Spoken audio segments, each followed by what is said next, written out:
स्वागत, आप देख रहे हैं कहानी कुर्सी की। मैं हूं सौरभ और स्टूडियो में हमारे साथ हर्षवर्धन त्रिपाठी जी, विजय त्रिवेदी जी, राजकुमार सिंह जी और समीर चौगांवकर जी मौजूद हैं। अब उस खबर की बात करते हैं जिसकी चारों तरफ चर्चा हो रही है, खासतौर पर सोशल मीडिया में इसको लेकर तरह तरह की बातें की जा रही हैं।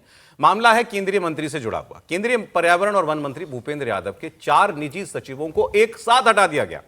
भूपेंद्र यादव के मुख्य निजी सचिव अमर सिंह को हटाकर उनके मूल काडर भेज दिया गया। ये रेवेन्यू काडर के हैं, शायद IRS हैं। इसके अलावा भूपेंद्र यादव के अतिरिक्त मुख्य सचिव APS शैलेश कुमार सिंह को समय से पहले एक्सटेंडेड कूलिंग ऑफ क्लॉज के साथ उनके मूल विभाग में वापस भेज दिया गया। एक्सटेंडेड कूलिंग ऑफ मतलब कूल ऑफ, मतलब अभी और कोई काम नहीं दिया जाएगा इनको। एक और APS हैं इनके आयुष शरण, और 2 हैं बल्कि, और दूसरे का नाम है सचिन सिद्धार्थ यादव। इनकी सेवाएं तुरंत प्रभाव से समाप्त कर दी गई हैं। अब इसको लेकर के तरह तरह की अटकलें लगाई जा रही हैं और बताया जा रहा है कि ये भी कहा जा रहा है कि इतना सख्त फैसला इसलिए हुआ है ताकि सभी मंत्रालयों के सभी लोग बिल्कुल सचेत हो जाएं कि ये कार्रवाई कहीं भी हो सकती है। इस बीच कांग्रेस ने इस पर सवाल उठाया है। जयराम रमेश, जो पूर्व में उनके पास यही विभाग था पर्यावरण का, उन्होंने लिखा है कि ये किसी से छिपा नहीं है कि मोदी शासन में इस तरह की नियुक्तियां कैसे की जाती हैं। क्या बिना आग के इतना धुआं उठ सकता है? जयराम रमेश ने इसके अलावा एक और पोस्ट लिखी है, उसमें उन्होंने कहा है कि भूपेंद्र यादव के मंत्रालय में शासन व्यवस्था पूरी तरीके से चरमरा गई है। मंत्रालय पर्यावरण और वनों की रक्षा करने और जलवायु परिवर्तन के प्रभावों से निपटने के मामले में पूरी तरीके से विफल रहा है। अब तरह तरह की बातें हो रही हैं कि मामला क्या है। अरे ये मामले जो ये इस तरीके के फैसले होते हैं, ये सीधे जो DOPT डिपार्टमेंट है, जो PMO के अंडर ही ऑपरेट करता है, उसके मंत्री अलग होते हैं, जितेंद्र सिंह उसके मंत्री हैं, तो वो ये तय करता है। और ये बताया जा रहा है कि वहीं से आदेश आया, उसके बाद फिर ये जो मंत्रालय है, पर्यावरण मंत्रालय, उसके अंदर से आदेश निकाला गया और इनकी सेवाएं समाप्त की दी। वो चिट्ठी में एक्चुअली लिखा भी हुआ है कि DOPT से जो निर्देश हुआ उसके बाद ये एक्शन लिया जा रहा है। अपने आप में ये बड़ा रेयर मामला है कि किसी कैबिनेट मंत्री, वो भी इतने सीनियर मिनिस्टर भूपेंद्र यादव जैसे, उनके डिपार्टमेंट में सारा स्टाफ एक साथ ऐसे बदल दिया जाए। पहले हुआ है कभी किसी मंत्री का कोई सहायक हटा दिया गया, ऊपर से आदेश आने के बाद भी 2 बार कम से कम ऐसे मामले अब सार्वजनिक हो चुके हैं, लेकिन ऐसा कि 4 लोग ऐसे हटाए जाए, ये अपने आप में रेयर बात है। त्रिपाठी जी, क्या मामला है? नहीं, देखिए, ये बहुत गंभीर मसला है और कई बार मुझे लगता है कि ऐसे मामलों में पारदर्शिता की ज़रूरत होती है, जो स्पष्ट तौर पर नहीं दिख रही है। भूपेंद्र जी बहुत वरिष्ठ मंत्री हैं, सरकार में बहुत, एक तरह से कहें कि भरोसेमंद व्यक्ति के तौर पर जाने जाते हैं। पर्यावरण और वन मंत्रालय जैसा जिम्मा है उनके पास, राजस्थान से वो आते हैं। अब पारदर्शिता न होने का नुकसान क्या है कि पिछले 2 दिनों से सोशल मीडिया पर अलग अलग समाचार चल रहे हैं। कोई कह रहा है कि जब राजस्थान की जो रिफाइनरी का लोकार्पण हुआ, उस दौरान कुछ ऐसे तत्व थे जो वहाँ पहुँचे जिनकी वजह से हो गया। कोई कह रहा है कि किसी बड़ी क्लियरेंस का मसला है जो ऐसा हो गया। कुछ लोग कह रहे हैं कि भूपेंद्र जी की जानकारी में नहीं था, उनके स्टाफ नहीं कर दिया। लेकिन कुछ भी हुआ हो, अभी तक 12 वर्षों में एक साथ किसी मंत्री के PS, APS सबको एक साथ हटा दिया जाना, ये बिना किसी गंभीर रिपोर्ट के नहीं है। और एक बात ये भी चल रही, कोई एक रिपोर्ट PMO को भेजी गई इन लोगों के खिलाफ और उसके आधार पर यह निर्णय लिया गया, यानी उसकी जांच भी की गई। क्योंकि अगर कोई रिपोर्ट आती है तो ऐसा थोड़ी ना एक रिपोर्ट पे तुरंत कर दी, इसका मतलब जांच किया गया, उसमें पाया गया होगा कि ये गड़बड़ है, तभी इन लोगों को एक साथ निकाला गया। और इसमें से एक सज्जन तो ऐसे हैं जो मुझे पता चला कल ही कि अगस्त में शायद उनका कार्यकाल वैसे भी खत्म हो रहा है। तो अब अगर उसके बावजूद हटा दिया गया, यानी 1 महीना भी नहीं उनको रखा जा सका, तो इससे आप समझिए कि मामले की गंभीरता। जयराम रमेश लिख रहे हैं, मोदी राज में मंत्रियों की निजी स्टाफ में होने वाली सभी प्रमुख नियुक्तियों की जांच और मंजूरी प्रधानमंत्री कार्यालय ही देता है। अब लगातार 2 दिनों में 2 बैच में इन सभी लोगों को बर्खास्त किया गया और इनमें से एक सहयोगी को संबंधित मंत्री का सबसे करीबी विश्वास पात्र माना जाता है, उनको भी हटाया गया। तो मतलब कोई बड़ी बात है। पहले तो ये बात कर लेंगे कितना अनयूजुअल है ये, विजय जी। सर, यदि देखें, मैं इस खबर को देख रहा था, इस खबर में क्या है, क्योंकि ये तो अभी किसी को नहीं पता कि क्यों हुआ, कुछ ना कुछ तो हुआ ही होगा, बिना उसके तो नहीं होगा कि 4 लोगों को। और ये तो उम्मीद नहीं करें कि सरकार बताएगी, सरकार बताएगी। दूसरी बात है कि भूपेंद्र जी खुद बहुत विश्वस्त पार्टी के भी और सरकार के भी माने जाते हैं। खासतौर से अमित शाह जी के लिए तो बहुत उनको मजबूत विश्वसनीय सहयोगी के तौर पर भी उनको देखा जाता है। लेकिन यदि पिछले इस सरकार के काम में देखूं तो मैंने बड़े अफसरों के तबादले, मतलब इस तरह के एक्शन हुए हैं। उसमें एक फॉरेन सेक्रेटरी भी रहे, एक पीयूष गोयल जी के ऑफिसर थे PS, उनके साथ भी ऐसा हुआ और 2-3 मंत्रियों के साथ और हुआ। जो अचानक ऑल ऑफ ए सडन ये कर दिया गया। लेकिन एक साथ 4-4 लोगों को ये कर दिया जाए तो ये बड़ी गंभीर घटना है। ये तो सही है कि पीएमओ के पास ही होता है ये विभाग, और वो आप जितेंद्र सिंह जी का नाम क्यों लेते हैं? वो बिना प्रधानमंत्री के आदेश के तो ऐसी कार्रवाई नहीं हो सकती। वो तो केवल एग्जीक्यूटिव अथॉरिटी होता है, जो पीएमओ एमओएस हैं, आदेश वहाँ से होता है और वहाँ से हुआ, इसलिए इसकी बड़ी गंभीर घटना के तौर पे इसको देखना चाहिए क्या हुआ है और क्या घोटाला हुआ। और जो हर्षी करें मैं उससे सहमत हूँ कि इसको ट्रांसपेरेंट तरीके से जितना ज़्यादा साफ कर दिया जाएगा उतनी कम गॉसिप्स उस पर चलेगी, नहीं तो अलग अलग तरीके की गॉसिप।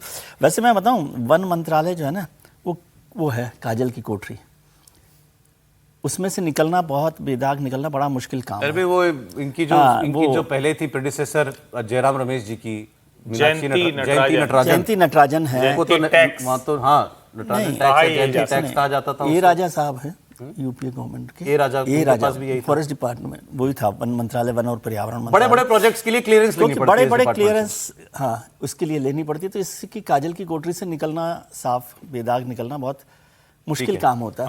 अब सर कोई ए राजा साहब ने एक बात कही थी, मैं इसको इससे नहीं जोड़ रहा, उन्होंने कहा, वो डीएमके में थे ना, हाँ डीएमके में, तो मैं उनके पास वन विभाग में उनका मंत्रालय ऊपर था, ये जो कौन सी बिल्डिंग है, कॉम्प्लेक्स जो बना हुआ है एससीओ कॉम्प्लेक्स में, तो वो वहाँ उनके पास बैठे थे। तो उन्होंने कहा कि भाई, मैंने कहा क्या आपका काम रहता है? उनका नहीं, चंदा इकट्ठा करने का काम है वन मंत्रालय में, इसके अलावा तो कोई काम नहीं। चंदा इकट्ठा करने का काम, एनवायरमेंट क्लियरेंस के नाम पर बिना उसके ये क्लियरेंस उनका वो था कहना, ये मैं बता रहा हूँ आपको बिना रेफरेंस के। कोई सर खबर इस पे? समीर जी, मामला तो बहुत गंभीर है। देखिए, जितना राम मांझी के स्टाफ को हटा देते, चिराग पासवान के स्टाफ को हटा देते, या किसी और सहयोगी दल के मंत्री के स्टाफ को हटा दे, इतना मामला नहीं होता। भूपेंद्र यादव चूंकि एक बड़े नेता है, खुद बड़े नेता है, पार्टी के संगठन में उनकी बड़ी भूमिका, अमित जी का बड़े विश्वास पात्र माने जाते हैं, और उनके स्टाफ को तब हटाया गया, प्रधानमंत्री मोदी विदेश के दौरे पर है, प्रधानमंत्री यहाँ पर भी नहीं है।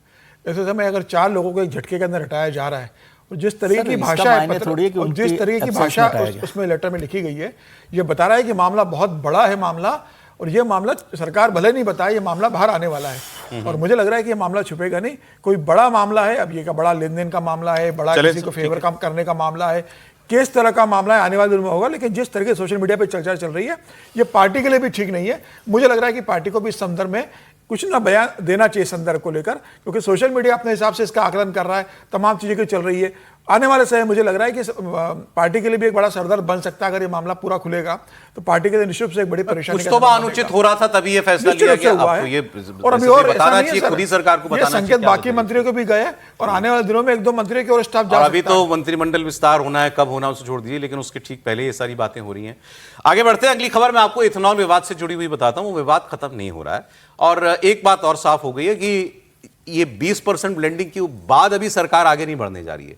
अब ये इस विवाद का फॉल आउट मानिए, ये सरकार के मन में पहले से ये बात थी। लोग कह रहे थे ना अब तो E25 E30 करेंगे, तो ऐसा नहीं होने जा रहा है। ये भी बात सामने आ गई। E20 पर ही फिलहाल मामला रुका रहेगा, लेकिन इसको लेकर के बयानबाजियां हो रही हैं। पेट्रोलियम मंत्री भी इस पर फिर बोले हैं। पहले भी उन्होंने स्टेटमेंट दिया था कि कुछ गलत नहीं हो रहा है, ठीक है सब।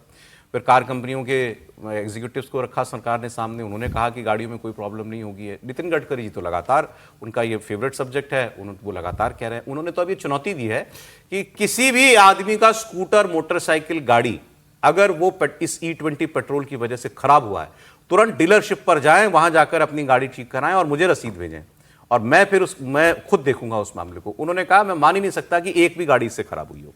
उन्होंने एक चैनल के इवेंट में इस बात को कहा। और जो हरदीप पुरी हैं, हरदीप पुरी थोड़ा टाइमलाइन बता रहे हैं। बोले ये ऐसे थोड़ी है कि अभी यहां अप्रैल से ही हमने देश में E20 पेट्रोल लागू किया है। E20 पेट्रोल 1 साल से बिक रहा है, बल्कि इनफैक्ट इस पर मैं आपको एक डेटा दे भी सकता हूं। कल एक जर्नलिस्ट ने डेटा शेयर किया हुआ था, वो बात करने लायक है कि E20 पेट्रोल जो है ये पिछले साल से देश भर में अवेलेबल है। देश में जितनी 2.5 करोड़ गाड़ियां और 20 करोड़ से ज़्यादा स्कूटर वगैरह हैं, उन सबको E20 पेट्रोल ही मिल रहा है 1 साल से। 2024 से 1 साल पहले मतलब E19 पे पेट्रोल अवेलेबल कर दिया गया था। E20 E19 में क्या अंतर है? इसके अलावा 3 साल पहले 2021 से E15 चल रहा है। तो वो ये कह रहे हैं कि भाई पिछले 5 साल से तो E15 प्लस मतलब 15% से ज्यादा एथेनॉल ब्लेंडेड पेट्रोल पर ही देश की गाड़ियां चल रही सारी। तो अचानक कैसे खराबी आ सकती है इसमें? और वो ये भी कहा, उन्होंने आर्गुमेंट दिया, बात मुझे ठीक लगी, बोले पहले ऐसा होता अगर तो पहली बात तो जगह जगह गाड़ियां आपको खराब खड़ी हुई मिलती, और क्या अभी तक ये मामला इसी तरह पेंडिंग होता? दूसरा उन्होंने कहा इंश्योरेंस कॉस्ट कितनी बढ़ जाती, अगर इतनी गाड़ियां खराब होने लगे हैं तो इंश्योरेंस कंपनियां तो दिवालिया हो जाएंगी कवर देते देते, तो वो अपना प्रीमियम बढ़ाती, वो भी नहीं हुआ। और फिर तीसरा उन्होंने लिखा है कि जो सेकंड हैंड कार और ऑटोमोबाइल मार्केट है वो तो तबाही हो जानी चाहिए थी। मुझे अगर ये पता चल जाए कि ये गाड़ी खराब पेट्रोल की वजह से खराब हो गई है या इसमें दिक्कत आती रहती है, मैं क्यों खरीदूंगा? बोले वो तो कोलैप्स हो जानी चाहिए सेकंड हैंड ऑटोमोबाइल मार्केट, वो बूम कर रही है। मैं आपको इस पर लेकिन अभी हरदीप पुरी जी का बयान सुनाता हूं। 20 crore two-wheelers on the road. There are 20 lakh four-wheelers using that fuel on the road. There are the automobile manufacturers. There are the people who service the cars. They all say there is no difficulty. Now, why this sudden interest? Look, we have been on E15 for the last 3.5 years. We have been on E20 since April of last year. So April 25 to April 26 is already 1 year. Then we are already another 5 months after that. If it is somebody suggesting that हम जल्दी से E25 जा रहे हैं, we have made it clear we are doing tests. Those tests will take time. Once the reports of those tests are in, we will evaluate those. Then we will talk to the stakeholders. We will talk to the automobile manufacturers. Because I neither make the cars nor the fuel. The car manufacturers are comfortable with E20.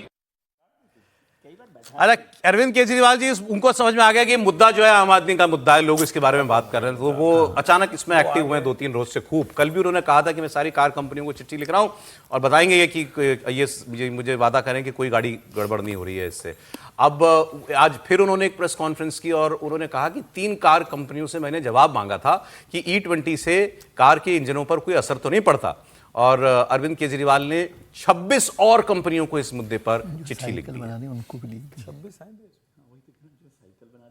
एक दिन supreme court में वो कहते हैं कि ये test चल रहा है, ट्रायल चल रहा है, और ट्रायल कंप्लीट होने के बाद हम एक्चुअल निर्णय लेंगे। फिर अगले दिन मीडिया में कहते हैं नहीं सुप्रीम कोर्ट में हमने ऐसा नहीं कहा था, वो आप लोग गलत इंटरप्रेट कर रहे हो। कहा इन्होंने किया था कि नहीं किया था? अब आप कह रहे हो कि कल हरदीप पुरी जी ने ऐसे बोला कि ये तो ट्रायल चल रहा है, तो क्लियर बता देना। एक दिन कुछ बोलते हैं, एक दिन ये सरकार चला रहे हैं, क्या चला रहे हैं? एक जमाना ऐसा था जब सरकार कुछ बोल देती थी तो लोग सोचते थे ये सरकार ने बोला, ये सही है। आज ही हो गया कि सरकार कुछ बोलती है तो लोग सोचते हैं कि झूठ ही बोल रहे होंगे, सरकार बोल रही है। हर चीज में झूठ, हर चीज में झूठ। तो केजरीवाल जी ने वो बात उठाई कि सुप्रीम कोर्ट में अभी खबर आई थी पहले कि केंद्र सरकार ने कहा कि एक्सपेरिमेंट है, ये भी इसके नतीजे नहीं पता। सरकार ने हालांकि उस खबर को डिनाई कर दिया था कि ऐसा हमने कुछ नहीं कहा। सर, आप गाड़ी चलाते हैं? जी बिल्कुल चलाता। आप सर गाड़ी चलाते हैं? जी सर, मैं भी गाड़ी चलाता हूँ। समीर जी नहीं चला। समीर जी गाड़ी नहीं चलाते? त्रिपाठी जी बहुत पहले से चलाते बहुत हैं? पहले से। सब लोग, मतलब सब लोग गाड़ी यूज करने वाले रोजाना वाले हैं। सर मुझे बताइए, ये यूज तो वो भी करते हैं समीर जी। कोई गाड़ी तो यूज करते हैं, चलाते नहीं है क्या? सर इस मामले में क्या काइट फ्लाइंग ज्यादा है क्या?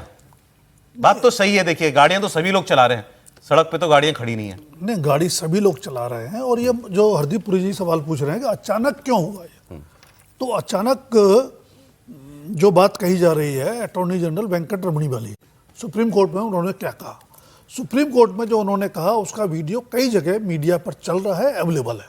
उसमें वो कहते हुए दिखाई दे रहे हैं कि फिलहाल ये एक्सपेरिमेंटल लेवल पे है। ये सेंटेंस आप सुन सकते हैं। सरकार का वो है, मतलब ठीक है, सरकार की बात कह रहे हैं ना वो। और जब उसमें विवाद उसी से शुरू हुआ, उससे पहले नहीं था कि एक्सपेरिमेंट चल रहा है, आपने जनता को बताया ही नहीं अभी तक। आप कह रहे हैं कि अगले साल तक नतीजा पता चलेगा इसका, तो विवाद की शुरुआत तो होती है वहां से। लेकिन कुछ सवाल इसमें अनआंसर्ड है जिनका जवाब सरकार को देना चाहिए। हम भूल जाते हैं पॉलिटिक्स में, पॉलिटिकल लोग क्या कह रहे हैं, उनका क्या इंटेंशन है। अगर आपकी गाड़ी E10 के लिए मैकेनिकली फिट है, तो आपने जब उसको बढ़ाया तो क्या आपने कंज्यूमर को इन्फॉर्म किया? ये मेरा राइट नहीं है क्या? 4 से 6% भी अगर उसका माइलेज कम हो रहा है तो देखिए, दुनिया में भले लोग सेफ्टी को टॉप प्रायोरिटी में रखते हैं, लेकिन इंडिया में आज भी सेफ्टी से कहीं ज़्यादा लोग मार्केटिंग, जो रनिंग कॉस्ट है गाड़ी की, उस पर ध्यान देते हैं, माइलेज पे देते हैं। माइलेज अगर 6% कम हो गया तो क्या कंज्यूमर को पता नहीं चलना चाहिए? E10 से आप E20 पहुंच गए, 25 पहुंचने वाले थे, अभी आप उसको सेकंड थॉट दे रहे हैं। 25 नहीं हो रहा, मना कर दिया सरकार। तो आपको जनता को भरोसा में लेना चाहिए, कंज्यूमर को। आप तो कहते हैं consumer is the king open economy में, तो आपने तो सर आप ये पूछेंगे तो कोई सरकार का आदमी आपको कोई अखबार की क्लिपिंग दिखा देगा उस डेट की, देखिए तो अखबारों में छपी हुई बात, हमने तो डिक्लेयर करके किया था, हमने चोरी से थोड़ी लाए थे। मैं वैसी ही बात कह रहा हूँ, वो तो वो बता देंगे कि हमने तो सार्वजनिक करके ही पॉलिसी लागू की है। आज ये वो ये कह रहे हैं कि 2021 से E15 से ज्यादा बिक रहा है, E15 E19। वो आप आज क्यों बता रहे हैं? 21 में क्यों नहीं बताया था आपने? अप्रैल से मैंडेटरी किया है। 21 में क्यों नहीं बताया था आपने कि E15 दे रहे हैं हम? आज मुझे बताएंगे तो सही। आज प्रॉब्लम ये है कि आज E20 ही अवेलेबल किया जा रहा है। दूसरी बात जो ऑप्शन नहीं, बड़ा ऑब्जेक्शन है कि आपके पास ऑप्शन नहीं है। कई बड़ी गाड़ियां जो लग्जरी कार है, चलिए हम कॉमन मैन की तो बात कर ही रहे हैं, माइलेज तो घटा, हर आदमी प्रभावित हो रहा है। जो बड़ी गाड़ियां हैं जिनकी कॉस्ट करोड़ों के आसपास जाती है, उनके तो आप फ्यूल टैंक खोल के देखेंगे तो उस पर लिखा हुआ है कि किस पेट्रोल के लिए कंप्लायंस है, उनके पास ऑप्शन है, और उनकी डैमेजिंग कॉस्ट कितनी होगी। ये तो सारे मान लें कि फ्यूल टैंक डैमेज हो रहा है, फ्यूल पाइप डैमेज हो रहा है। मोटी बात, क्या आपको लगता है सरकार इसमें पूरी तरह पारदर्शी नहीं है? सरकार पारदर्शी बिल्कुल नहीं, पूरी तरह के बिल्कुल नहीं है इसमें आज भी। सर क्या ही कहें इसमें। त्रिपाठी जी का फेवरेट सब्जेक्ट। जैसे हरदीप पुरी जी पूछ रहे हैं और गडकरी जी चैलेंज कर रहे हैं, तो भैया इतने लोग जो हैं इन्हीं को आप खुद ही कर लेते। आप तो सरकार हैं, सुओ मोटो भी कोई चीज होती है कि नहीं होती है, स्वतः संज्ञान ले लेते। और क्या ARAI, सियाम, ऑटो मैन्युफैक्चर सबकी रिपोर्ट नहीं है पुरानी कि कम से कम 6%, कोई 5, कोई 6, यही ना बहस है, इतना कम हो रहा है। अब हम नहीं जानते, कोई नहीं बता सकता, कोई बता ही नहीं सकता भाई। जिसकी गाड़ी 10 साल पुरानी हो गई, वो कैसे जाने कि किस वजह से एक एवरेज कम हो। देखिए हाँ, वो आप बिल्कुल ठीक कह रहे हैं, किसी को पता नहीं चलता। ब्रेकडाउन नहीं हो रहा है, ब्रेकडाउन नहीं हो रहा है, माइलेज कोई आधा नहीं हो जा रहा है कि अचानक हर आदमी नोटिस करने लगे, ऐसा भी नहीं हो रहा। और ये कोई नेशनल इमरजेंसी नहीं है। और अब ये हम पहले बताइए, ये कोई नेशनल इमरजेंसी है क्या? हाँ, तो मिलाना नेशनल इमरजेंसी थी क्या? वो कह रहे हैं हमको तो इंपोर्ट कॉस्ट कम करनी है। इमरजेंसी थी भाई, आप ये अरे अभी तो ऑपरेशन सिंदूर इसमें अभी ईरान वॉर में आपने देख लिया। अगर आप नेशनल इमरजेंसी कह रहे हैं तो फिर तो इसको छोड़िए ना, सिर्फ पब्लिक ट्रांसपोर्ट की तरफ देश को ले जाइए। ये नेशनल इमरजेंसी कैसे हो जाएगी? और अगर 5 से 10% तेल माइलेज कम देने लगे तो फिर भैया जितना तुमने बचाया उतना कर दिया। मान लीजिए कि एथेनॉल बनाने के लिए गन्ना उतना जमीन में लगाना पड़े, उतना गन्ना आप भूसी मकई जो मान लीजिए। मैं ये नहीं कह रहा हूं कि सरकार के सारे फैसले सही होते हैं, लेकिन इतना तो है कि सरकार के फैसलों के पीछे कोई आधार जरूर नहीं, आधार है। आप उस आधार में आप कमियां निकाल सकते हैं, लेकिन कोई बेसिस है जिसकी वजह से ये पॉलिसी भारत में चल रही है, एक बात। और दूसरा, मैं सिर्फ इतना कह रहा हूं, ये जो कॉस्ट बेनिफिट एनालिसिस आप कर रहे हैं कि भाई पेट्रोल क्रूड ऑयल का इंपोर्ट जितना बचाया उतना कम माइलेज में खो तो नहीं दिया उतना ही। हम सिर्फ ये एनालिसिस तो सरकार भी करती होगी। तो सरकार ने जब किया था तब तो उसमें आया है ना कि ये चीजें हैं। एथेनॉल वाला अगर बढ़ेगा तो एथेनॉल जैसे कह रहे हैं 85 ये 100 कर देंगे, तो भाई अगर उतना एथेनॉल कर दे, उतना एथेनॉल कहां से आएगा? इसका भी कोई डेटा है? आप बताएंगे ना उसको। एथेनॉल कोई हवा में थोड़ी ना आएगा कि एथेनॉल आ गया, एथेनॉल बाई प्रोडक्ट है। आज अगर मुझे नहीं पता कितने करोड़ों लीटर तेल खपता है भारत के अंदर, लेकिन उसमें अगर 20% एथेनॉल मिलाया जा रहा है तो 20% एथेनॉल बन रहा है ना देश में। अरे भाई, उसका भी एक सरकार की तरफ से जो आता है कि कितना 1,90,000 करोड़ वो किसानों को गया। लेकिन मैं उसके आगे की बात कर रहा हूं कि भारत को आप जिस तरह से जो चीजें मतलब जमीन, पर्यावरण, पानी, खेती, ये सब उससे जुड़ी हुई चीजें हैं ना, तो आप कोई एक डिटेल्ड स्टडी कराते हैं और जैसे आप प्रीमियम पेट्रोल बेचते हैं, जाता है वो आदमी ना 100 की बजाय 115 रुपया लेके आता है ना भाई, वो लेता है। तो वो विकल्प होना चाहिए। और फिर मैं कह रहा हूं, अगर देश में E20 या E30 की गाड़ी चलने जा रही, सरकार आज कह रही, चलिए एक लॉजिक पे आ जाते हैं, कहा E5 कंपनियों को बताया, उन्होंने इंजन बनाया E5, फिर 2 साल बाद कहा E15, कहा इंजन E15, फिर बनाया E20 बना दिया, फिर बनाया E50। तो भैया जो गाड़ी लेने वाला क्या करे? वो हर 3 साल में गाड़ी बदले। सब ठीक है, मैं कह रहा हूं सारी चीजें एकदम दुरुस्त है, no breakdown, no reducing mileage, कुछ भी नहीं। हर 2-3 साल में कौन गाड़ी बदल सकता है आप बताइए? कोई नहीं बदल सकता। तो फिर ऐसा प्रयोग क्यों करेंगे गाड़ियों के साथ? लेकिन वो गाड़ी नहीं बदली गई और वो गाड़ी चल रही है। सर आप पूछ रहे थे ना 13 crore litre per day consume होता है petrol, 13 crore litre, 13 crore litre रोज 42.6 मिलियन मेट्रिक टन होता है सालाना। सर पहले इतनी बात बता दीजिए कि ये क्योंकि रोज का मुद्दा हो गया, ये क्या गैर जरूरी बहस है या वाकई इसमें कुछ है? नहीं, गैर जरूरी बहस तब तक है जब तक कि सरकार इस पर एक बहुत स्पष्ट नीति के तौर पर बात ना कर रहे हैं, समझे। बहुत सारे सवाल होते हैं, सब सवाल जायज़ भी होते हैं, नाजायज़ भी हो सकते हैं। कोई सवाल पर आप सवाल करते हैं, ये मुझे हैरानी होती है ना, मतलब सरकार जो करती है।